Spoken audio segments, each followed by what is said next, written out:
Ora viva, sejam bem-vindos a mais uma entrevista da Açores TSF e do Açoriano Oriental. O convidado de hoje é Vasco Cordeiro, é líder do PS Açores, foi presidente do Governo Regional entre 2012 e 2020. Dr. Vasco Cordeiro, muito obrigado por ter aceitado o nosso convite. Qual é o objetivo do Partido Socialista para as próximas eleições? É a maioria absoluta? Bom dia, Rui, e bom dia a todos aqueles que nos ouvem. Obrigado pela oportunidade que me dá. O objetivo do Partido Socialista é vencer estas eleições e ter condições para formar governo.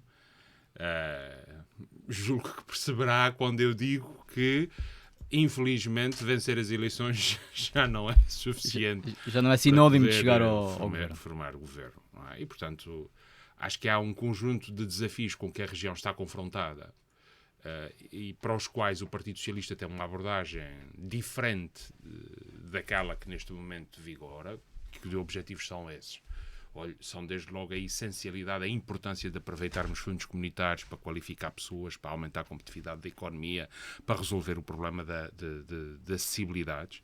Isto é algo que me parece estar a ser descurado pelo atual governo. Temos o desafio das questões sociais, em que, infelizmente, o que os últimos dados revelam é que os Açores estão a ficar para trás com a degradação de um conjunto de indicadores como a taxa de risco de pobreza, as desigualdades sociais, o abandono escolar precoce. Com os governos do PS havia uma tendência desses indicadores melhorarem. Com este governo, o que os dados revelam é que eles estão a piorar. E repare, neste aspecto é aqui uma coisa que se me permite... Nós já vamos ter a oportunidade de falar sobre os indicadores da pobreza, mas era importante esclarecer, porque isso às vezes gera confusão. Eu não exijo, nem ninguém exige a qualquer governo que, num ápice, resolva essas questões. O que está aqui em causa não é isto. O que está aqui em causa é que, em vez de levar os Açores para a frente, ou seja, continuar num trajeto como aconteceu com os governos do Partido Socialista, os Açores deixaram de ser a região mais pobre do país com os governos do PS, em vez de levar os Açores para a frente, de melhorar esses indicadores, o que o atual governo está a fazer é a piorá-los. E lá voltamos nós, Açores, ao triste pódio. Dr. Vasco Cordeiro, mas define o objetivo da maioria absoluta? Eu acho que a questão dos qualificativos... Eu defino o objetivo de vencer as eleições e em condições de formar governo. Me parece que isso é importante para os Açores. Mas o senhor foi presidente do governo durante 8 anos. Não acredita que também é necessário existir a renovação? Eu não me candidato para um acerto de contas com 2020.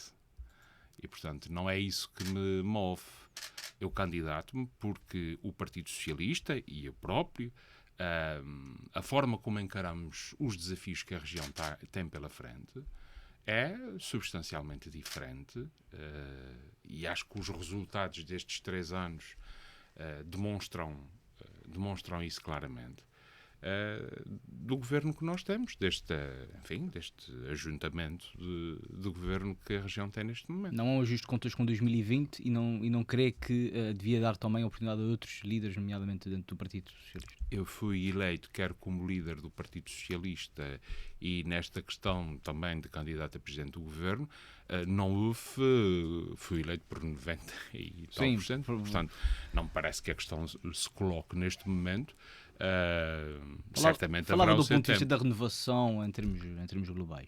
Olho para a lista do Partido Socialista de candidatos a deputados. A renovação faz-se sobretudo com aquilo que é a abordagem em relação a políticas, em relação a formas de vencer desafios, em relação às próprias equipas, e basta olhar para a lista de deputados, por exemplo, pelo Círculo Eleitoral de São Miguel, e não só, para constatar essa renovação. Dr. Vasco Cordeiro, o senhor está há muitos anos na vida política, como outros, mas esteve sempre da lógica da governação, ou do lado do partido do poder.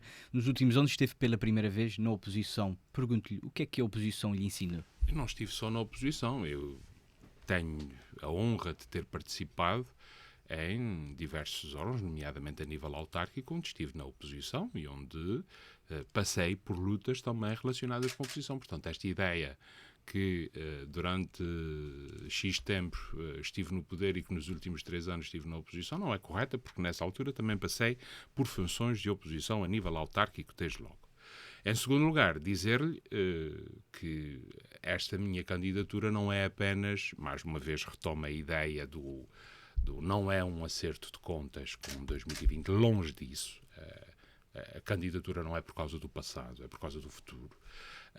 Para lhe dizer o seguinte, eu obviamente que apresento-me a estas eleições com tudo aquilo que fiz como Presidente do Governo, mas também com tudo aquilo que aprendi como líder da oposição. E acho que aprendi muita coisa. Acho que aprendi aspectos que não estavam para mim particularmente claros quanto na altura em que exercia as funções de Presidente do Governo. Que aspectos são esses? Olha, desde logo aquela que me parece ser a mensagem que os açorianos deixaram ao Partido Socialista em 2020. O Partido Socialista foi escolhido para governar. Qual foi a mensagem? É isso que eu estou a tentar dizer. Foi escolhido para governar. Por isso teve maior votação. Mas não nas mesmas condições. E para mim o significado disso é, muito bem, nós entendemos que o PS deve governar, mas não pode fazer da maneira como está a fazer até aqui, ou como fazia até então. Tem que dialogar mais, tem que falar com mais gente. Não pode estar apenas convencido do mérito das suas opções. É preciso que mais gente perceba por que razão é que estão a ser implementadas determinadas opções. E por vezes isso não foi feito. Por vezes isso não foi feito com o detalhe que deveria ter sido feito, com a rapidez com que deveria ter sido feito. Obviamente que tudo isto é responsabilidade minha, porque era o Presidente do Governo, mas foram coisas que, em contactos com milhares e milhares de açorianos ao longo desses 3 anos, se tornou particularmente evidente. Enfim, essa necessidade, desde logo, entre outros aspectos. E se o senhor não tiver a maioria, vai procurar entendimentos com os outros partidos? A posição do Partido Socialista em relação a esta matéria é muito clara. O PS, lá está, uma das coisas que também se aprendeu, está disponível para dialogar com todos os partidos democráticos, autonomistas, que partilhem o núcleo essencial de valores de uma democracia, de um Estado de Direito, não é? E que possam contribuir para a estabilidade política que me parece que os açorianos precisam, querem, necessitam urgentemente. No atual quadro parlamentar isso significaria o quê? Significaria, obviamente, dialogar com todos os partidos. Julgo que o Chega é que cai fora desta definição. E se ficar em segundo, vai continuar à procura desses entendimentos? Para lá vamos. Os dados que eu tenho neste momento dispensam-me de responder a esta questão. Mas veremos. Que dados são esses? São dados diversos. Eu pergunto isso até por uma questão de princípio, ou seja, Vasco Cordeiro, quando da solução de geringonça de António Costa, como ficou conhecida, não foi propriamente um apoiante que o PS tem ficado em segundo, formasse governo, e portanto passou pelo mesmo aqui em 2020 com o Bolheiro. Portanto eu pergunto qual é a sua posição de princípio, caso a minha posição cenário... de princípio são questões diferentes. A minha posição de princípio mantém-se a mesma. O partido que vence as eleições é o partido que deve ter, em primeiro lugar, a oportunidade de governar, ou seja, de testar a sua sustentabilidade e a sua viabilidade no Parlamento, que foi o que não aconteceu aqui, em 2020. A decisão sobre se um governo minoritário é ou não é viável nos Açores é a decisão apenas e tão só de um órgão, que é o Parlamento dos Açores. Por razões de legitimidade democrática e por razões de ser o órgão de governo próprio. É o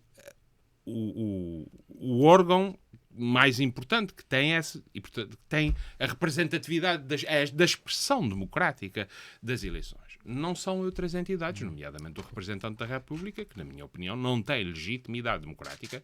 Ele não passa por voto, ele é escolhido, ele é indicado, ele é nomeado. O cargo não tem a legitimidade para decidir se a opção dos açorianos nas urnas é ou não uma opção viável em termos de... Esse é o meu entendimento e esse entendimento mantém-se.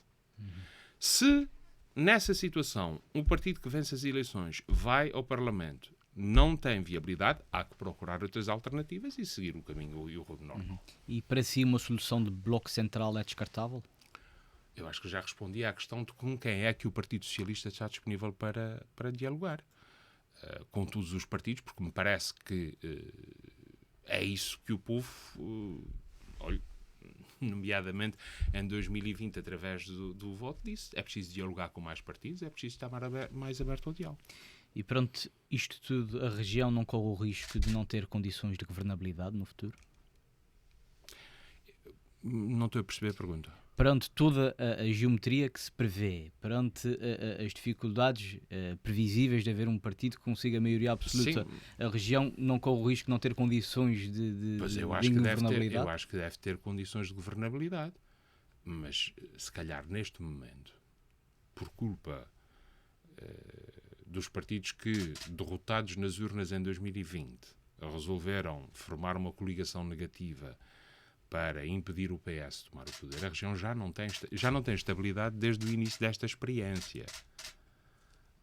Repare, se pensarmos um bocadinho, o histórico desta coligação do PPM, do Dr. Paulo Estevão, do CDS, do Dr. Artur Lima e do Dr. José Manuel Bolieiro, com o apoio do Chega e também da Iniciativa Liberal, foi sempre um atropelo, foi sempre uma guerra de protagonismos, foi sempre passar por cima de competências. Tem o secretário da Saúde, o Dr. Cláudio Menezes, que saiu, bateu com a porta exatamente por causa disso. E, portanto, nós não estamos a falar numa situação que pode vir a surgir. Não, estas eleições devem servir para resolver a instabilidade que esta solução governativa trouxe à região, com prejuízos claros quanto à eficácia da ação governativa, ao aproveitamento de oportunidades e à persecução de políticas que nos parecem importantes. Agora, o povo é quem mais ordena e o povo decidirá o que é que entende sobre aquilo que se passou e sobre as perspectivas e os projetos que estão à sua frente para escolher. E para si a direita será sempre um sinónimo de instabilidade? Como é que reage quando vê as declarações de José Pacheco de hoje? Eu acho que o Açoriano Oriental de hoje demonstra claramente que essa telenovela das guerras de protagonismos na direita ainda não acabou, bem pelo contrário. Está mais acesa do que nunca. E aquilo que me parece evidente é que votar na coligação do Dr. Paulo Estevão, do Dr. Artur Lima e do Dr. José Manuel Bolieiro, ou votar no Chega, é exatamente a mesma coisa e essa instabilidade vai continuar. Essa instabilidade vai continuar. Alguém acredita que depois de estarem escondidos, durante os tempos mais recentes, o Dr. Artur Lima e o Dr. Paulo Estevão tiveram, no fundo, uma epifania e que agora não vão ter os mesmos comportamentos de instabilidade governativa, de provocação, de não reconhecerem os seus limites e os limites que lhes foram fixados pelo povo, não é artificialmente, que tem a ver com a expressão eleitoral que eles tiveram. Alguém acredita que a partir daqui o Dr. José Manuel Bolieiro vai assumir a capacidade de decisão e de liderança de dizer ao Dr. Artur Lima não é assim? Eu acho que isso está óbvio. Alguém acredita que não se vai repetir a situação do Chega que já houve no passado de rasgar acordos e de ser um foco de instabilidade? As declarações de hoje do Chega são a maior prova de que um voto na coligação, um voto no Chega, é um voto na instabilidade dos Açores. Do governo dos Açores. Permita-me só dizer... Isso parece-me evidente e parece-me claro. Já me parecia antes e hoje, com as declarações do José Pacheco, parece-me ainda mais evidente. Ao dia que gravamos essa entrevista, a Manchete do Açoriano Oriental dá uma entrevista com José Pacheco, onde o líder do Chega nos Açores afirma a ambição, o desejo de chegar a presidente do governo regional. E não só. Diz também que pode impor um governo sem outros partidos. Sem o CDS e o PP. Isso é profundamente negativo. Isto é um alerta vermelho quanto àquilo que esperaria a região se, porventura, esta coligação tivesse a oportunidade de continuar como está. Isso tem consequências práticas, isso não é apenas uma questão política, isso tem consequências práticas quanto à capacidade de decisão do governo, isso tem consequências práticas quanto ao ambiente de funcionamento do governo e da administração regional, isso tem consequências quanto à persecução de políticas que ficam paralisadas, como estiveram paralisadas durante estes 3 anos, isto tem influência ao nível do aproveitamento de fundos comunitários. Portanto, nós não estamos a falar apenas de um bitite que é mandado por um partido num jornal e depois, Não, isso tem consequências práticas na vida das pessoas, na vida dos açorianos. Essa instabilidade criada pelo PPM, pelo CDS e pelo PSD, com o apoio do Chega, tem consequências práticas na vida das pessoas. Acha que Dr. Bolieiro, politicamente falando, é um líder fraco? Eu acho que, politicamente falando, claro, porque obviamente a questão coloca-se do ponto de vista político. Eu tenho respeito institucional, e pessoal pelo Dr. José Manuel Bolieiro, não é isso que está em causa. Agora, do ponto de vista político, eu acho que ele nunca se conseguiu afirmar durante estes 3 anos à altura das exigências deste quadro e à altura daquilo que era a representação democrática do seu partido, mesmo tendo perdido as eleições. E julgo que isso é algo que ele não se consegue libertar.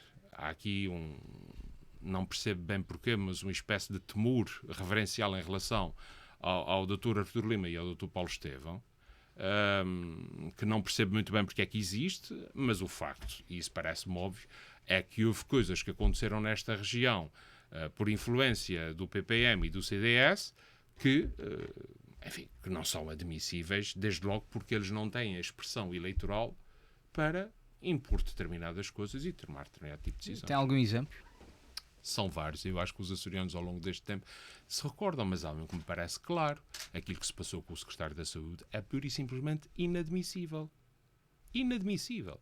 Refiro-me à situação do Dr. Clélio Menezes. Se essa situação acontecesse num governo de Vasco Cordeiro, como é que Vasco Cordeiro, enquanto Presidente do Governo, reagiria? Em última instância, o povo que decida, mas há coisas que não são admissíveis.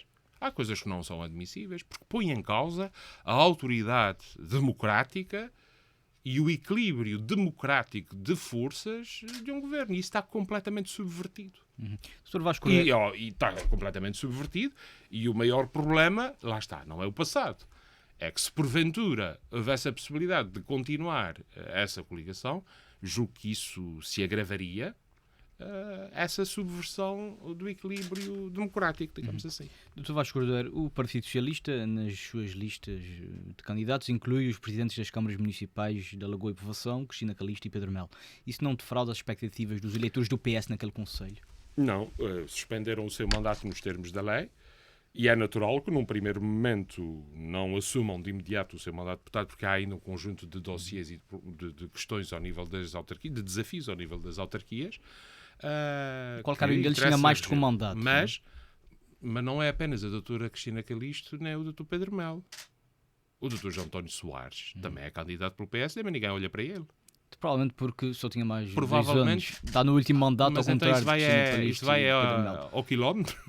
Vai conforme as expectativas. Mas de qualquer das formas, o que me parece importante relevar é que são 2 quadros políticos que já têm provas dadas na defesa das suas comunidades, na defesa dos seus concelhos, na defesa da sua ilha e que têm um contributo importantíssimo a dar para esse projeto do Partido Socialista no futuro. E porquê é que Tiago Lopes não está nas listas? Pela mesma razão, porque há muitas outras pessoas que não estão nas listas. Mas Tiago Lopes foi um ativo do PS ao nível da saúde. Indiscutivelmente, mas não pode começar a entrevista achando que deve haver renovação e chega à meio da entrevista e questiona por que razão é que quem vem de trás não está na lista. Mas há uma razão política ou é uma razão pessoal? Não, tem a ver com escolhas que foram feitas, não há drama nenhum sobre isso. Não está o Dr. Tiago Lopes, como não estão muitos outros elementos que deram contributos válidos, mas que o entendimento foi haver alterações a esse nível. E se o senhor for o Presidente do Governo, a tarifa Açores é para manter? A tarifa Açores é uma boa ideia. E resolvidas as questões de legalidade, que me parece que ainda existem, é uma ideia que melhorou a mobilidade dos açorianos. Não tem, do ponto de vista económico, o mesmo impacto que outras soluções que este governo entendeu terminar, como o caso dos encaminhamentos. Faziam entrar dinheiro de fora da região, dentro da região. A tarifa Açores faz circular dinheiro dentro da região. Mas que é uma medida que aumentou a mobilidade dos açorianos. Claro que sim. Mas nós não podemos, nestas questões, julgar que, por exemplo, a mobilidade fica resolvida com o problema da tarifa Açores. Não fica. Este governo decidiu acabar com o transporte marítimo, de viaturas. Sim. Nós temos problemas e questões que se colocam ao nível das próprias acessibilidades aéreas. Estamos neste momento numa situação que me parece que também não está a ser devidamente acautelada. O efeito conjugado da diminuição da operação da Ryanair, da privatização da SATA e da privatização da TAP exige muitos cuidados quanto àquilo que é a política de acessibilidades aéreas à região. Tudo isto também é importante, não é apenas a tarifa Açores. Sim, a minha questão não é ver a tarifa Açores como uma solução final, é porque muitos eleitores ficam sem saber se algumas medidas que este governo tomou, se o Partido Socialista Agora, vai o que eu acho é que nós não podemos resumir as políticas nestas áreas apenas a estas questões. Falam na tarifa Açores, mas há a questão fiscal, há a questão dos rateiros na agricultura. Tudo isto são medidas importantes. Mas nós precisamos de perceber é que, ao mesmo tempo que se clama a questão da redução dos impostos, há atrasos de pagamentos a fornecedores e depois há uma dívida galopante da região. Há um déficit da região, um desequilíbrio entre aquilo que a região recebe e aquilo que a região paga, tem como obrigações, que nunca houve no passado. E, portanto, esses aspectos também são importantes e têm que ser vistos. Não se pode resumir a discussão no plano orçamental, no plano apenas à tarifa Açores. E isso é um trabalho que deve ser feito, obviamente, com tudo. Mas consigo os impostos vão continuar no valor mínimo permitido por lei? Os impostos vão continuar, mas é isso que eu lhes estou a tentar explicar. A questão não se resume a esse aspecto dos impostos. Este governo... Não, há uma posição política, pode querer ou pode não querer. Este governo tem mais recursos do que qualquer outro governo teve na história da autonomia. Devido aos fundos comunitários? Não. Só de impostos arrecadados dos açorianos, este governo, desde 2020 até hoje, estima-se que tenha mais de 100 milhões de euros. Em termos de transferências do Governo da República, tem mais 30 milhões de euros do que tinha o último Governo Regional, do PS. E, no entanto, a dívida já passou os 3 mil milhões de euros, o déficit está a crescer, enfim, em 2022 o Tribunal de Contas aponta um valor superior a 410 milhões de euros. E, portanto, e centramos-nos apenas nesse aspecto? Não pode. Porque isso condiciona a economia. Isso condiciona aquilo que é o funcionamento da região. E, portanto, a parte dos impostos baixos é importante. Claro que é, mas que o diga o Partido Socialista. Então, com a possibilidade de reduzir 30%... contra a redução fiscal no orçamento. Eu peço desculpa, Rui, não é assim. Em 30% de possibilidade de redução de impostos, o Partido Socialista reduziu 30% no primeiro escalão de IRS, 30% no segundo escalão de IRS, 25% no terceiro escalão de IRS e 20%. E, portanto, obviamente que não pode a questão ser colocada. O Partido Socialista concorda ou não concorda com a descida de impostos? Tanto concorda que fez a maior descida de impostos da história da autonomia. Concorda agora, em todos os escalões. A questão que estamos a chegar é o profundo desequilíbrio que as finanças públicas da região estão neste momento. Isso merece ser discutido, merece ser debatido. Eu acho que sim, que não está a ser discutido e que não está a ser debatido. Também me parece que sim, porque a questão resume-se mantém impostos ou não mantém impostos? Tem tarifa Açores ou não tem tarifa Açores? Há rateios ou não há rateios? Oi, a propósito de rateios, já viu o estado de conservação dos caminhos agrícolas pelas ilhas da região? Os agricultores sabem do que é que eu estou a falar? E o investimento público na manutenção e na construção de caminhos, na eletrificação e na água, durante estes 3 anos, onde é que teve esse investimento público? E, portanto, todas essas medidas são importantes. Eu não estou a dizer que a questão dos rateios não é, que a questão dos impostos não é, que a questão da tarifa Açores, as várias coisas ao mesmo tempo. Não é isso que eu estou a dizer. O que eu estou a dizer é, não se pode resumir tudo isto apenas a essas questões, porque, entretanto, tem caminhos esburacados, tem a dívida e o déficit da região que condiciona depois para o futuro a nossa possibilidade de investir. Tem todas essas situações que também interessam e que também relevam. Mas sobre elas, da parte da coligação, pelo menos, eu não ouvi propriamente considerações. Quanto à dívida pública, o Governo Regional diz que a evolução se deve à herança do PS, ao facto da SAT e outras empresas públicas que o Governo Regional tem que assumir. Isto é verdade? Na passada semana, o Conselho de Finanças Públicas publicou um relatório sobre a questão da dívida e do déficit da região. E há lá uma parte que é particularmente interessante, que faz exatamente a comparação entre o que é a situação hoje e a situação antes. Mas faz mais. Retira de hoje todo o impacto de SATA, todas das medidas de Covid. E sabe qual é a conclusão a que chega o Conselho das Finanças Públicas? Que é uma entidade externa. Mesmo sem todos esses efeitos e todas essas consequências, o déficit da região hoje é quase o dobro do que era em 2019. E, portanto, tudo isto nós atravessamos uma pandemia, como outras regiões do país, como várias regiões do mundo atravessaram. Não é exclusivo da região, mas o problema é que a gestão de finanças públicas que está a ser feita na nossa região, ao contrário do que acontece na República e ao contrário do que acontece na região autónoma da Madeira, revela uma degradação preocupante. E isso não tem a ver, como bem o prova o Conselho das Finanças Públicas, não tem a ver com qualquer tipo de situação de SATAs, não, tem a ver com mais opções que este Governo está a tomar. Se o senhor for Presidente do Governo, vai recuperar empresas públicas que foram extintas como a Cedeia ou a Azorina? Eu acho que este Governo já está no processo de recuperar uma entidade desse género. Eu julgo ter já ouvido declarações a dizer que era necessária uma entidade para promover o investimento externo. Pergunta aos empresários. Eu acho que é um bom exercício. A Cedeia ajudava ou não ajudava? Não é aqueles que, por preconceito partidário, resolveram acabar com a entidade desse género. Não, aos empresários. A Cedeia ajudava ou não ajudava?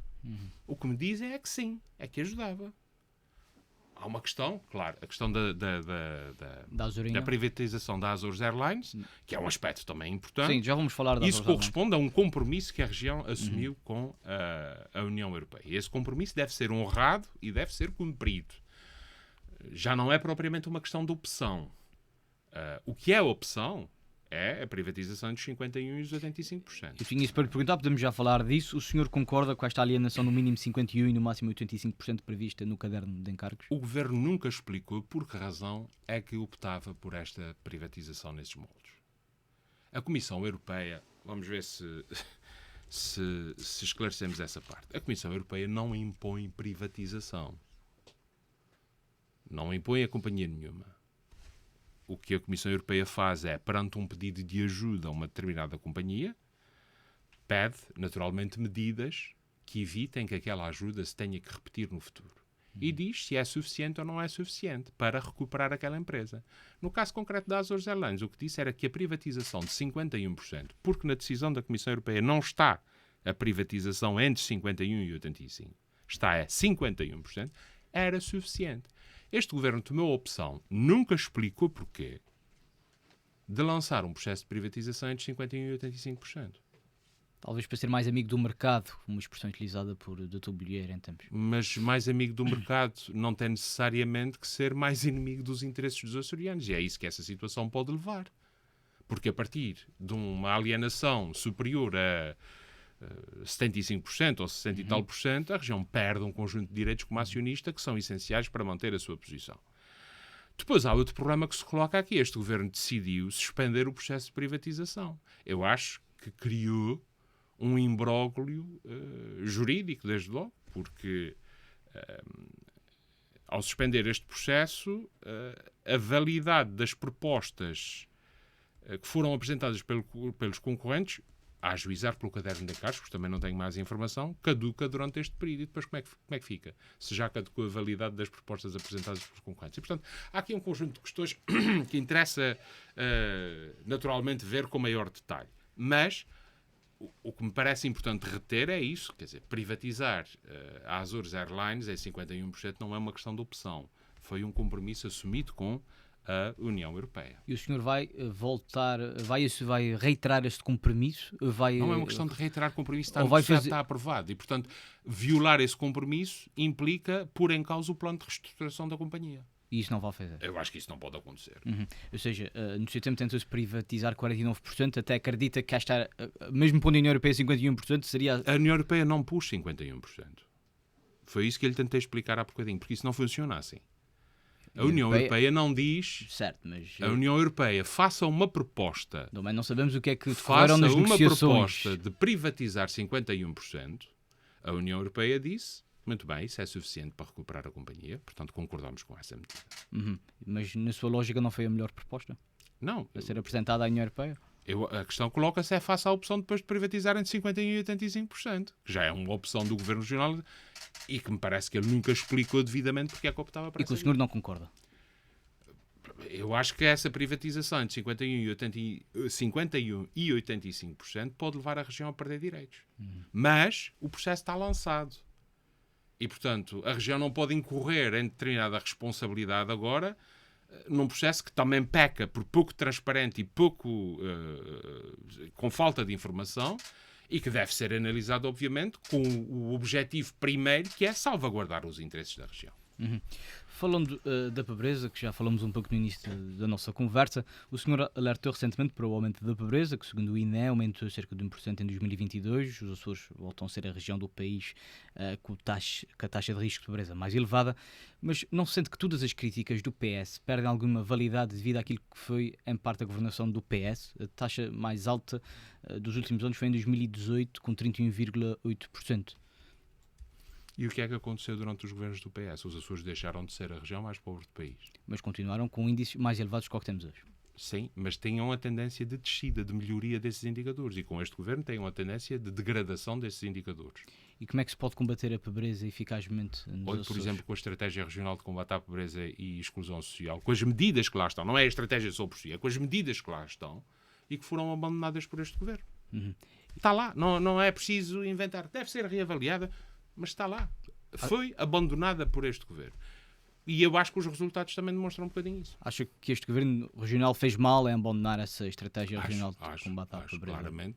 Acho claramente. Então, se nós, com os governos do PS, os Açores deixaram de ser a região mais pobre do país, mais desigual, e havia um conjunto de indicadores que estavam a melhorar. Com este governo, esses indicadores voltam a piorar. Qual é a conclusão que acha que se deve retirar?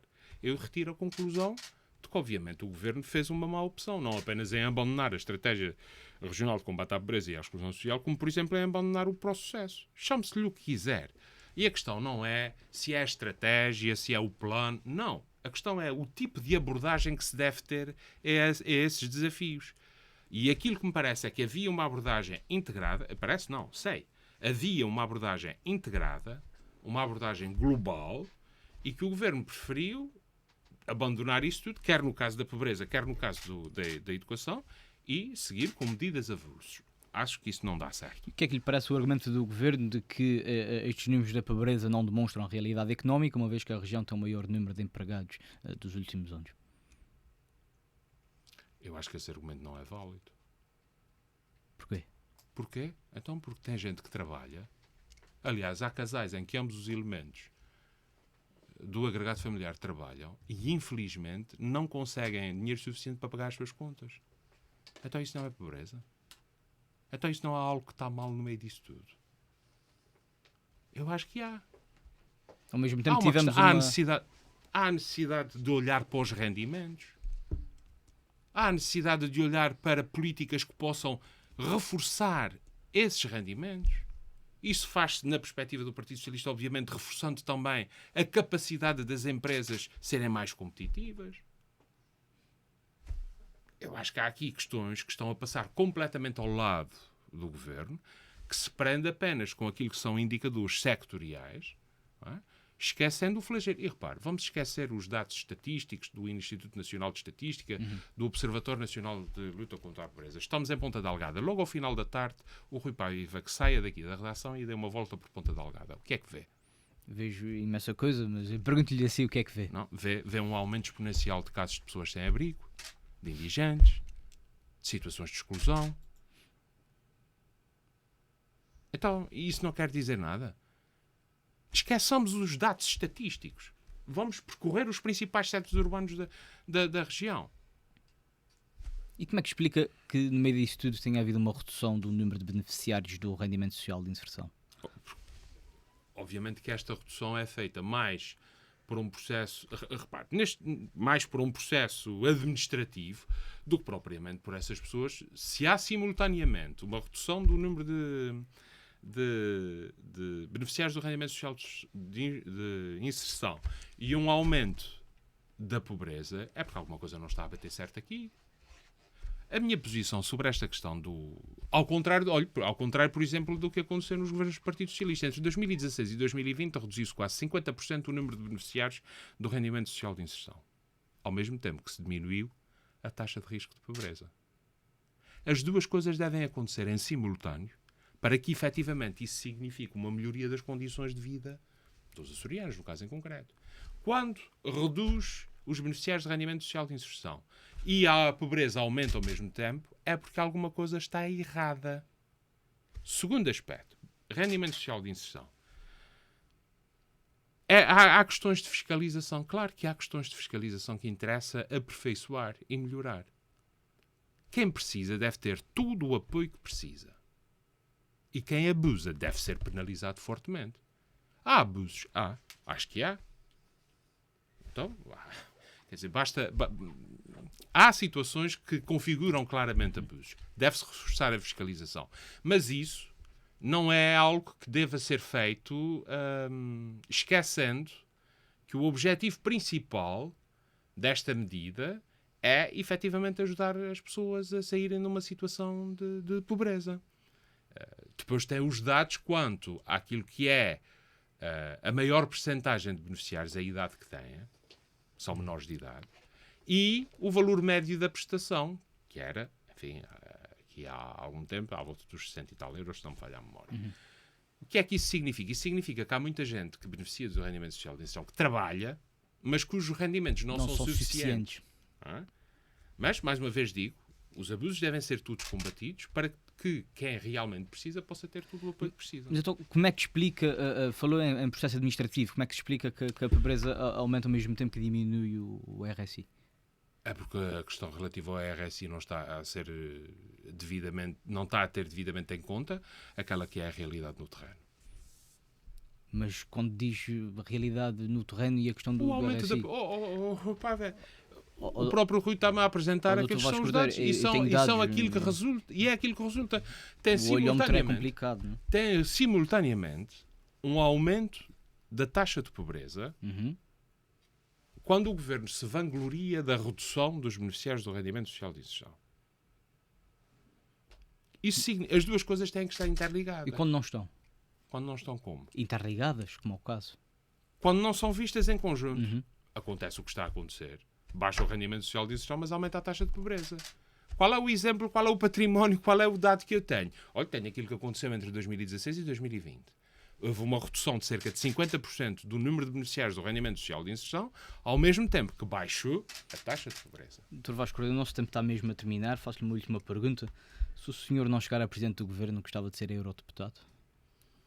Os dados que eu tenho neste momento permitem-me reafirmar o meu compromisso com os Açores. E, portanto, esta questão de eurodeputado não é algo que se coloque. Não é algo que se coloque. Tenho confiança. Eu já tenho experiência a esse nível europeu como presidente do Comitê das Regiões. E, portanto, o que estou comprometido, e estive, Rui Paiva, vamos ser claros, e eu acho que toda a gente percebe isso, acha que se eu tivesse esse objetivo, este plano, este programa de vida, estaria a ser candidato a Presidente do Governo. Teria ficado 3 anos como líder da oposição depois de ter sido 8 anos Presidente do Governo. Não? Teria talvez correspondido a alguns dos convites que tive durante este período. Não? O meu compromisso é com os Açores. O meu compromisso é com os Açores. Não quero revelar. Não, obviamente que não, até por respeito a quem, às entidades e às pessoas que me dirigiram a esse convite. E, portanto, o meu compromisso é com os Açores e é aqui que eu pretendo continuar a servir a minha terra e é esse o compromisso que reafirmo com os Açores e com os açorianos. Dr. Vasco Cordeiro, muito obrigado pela sua presença. O nosso tempo chegou ao fim, as entrevistas dos candidatos também chegaram ao fim. Foram 10 entrevistas no Açoriano Oriental e na TSF. Pode continuar a acompanhar toda a atualidade regional na sua Açores TSF. Muito obrigado.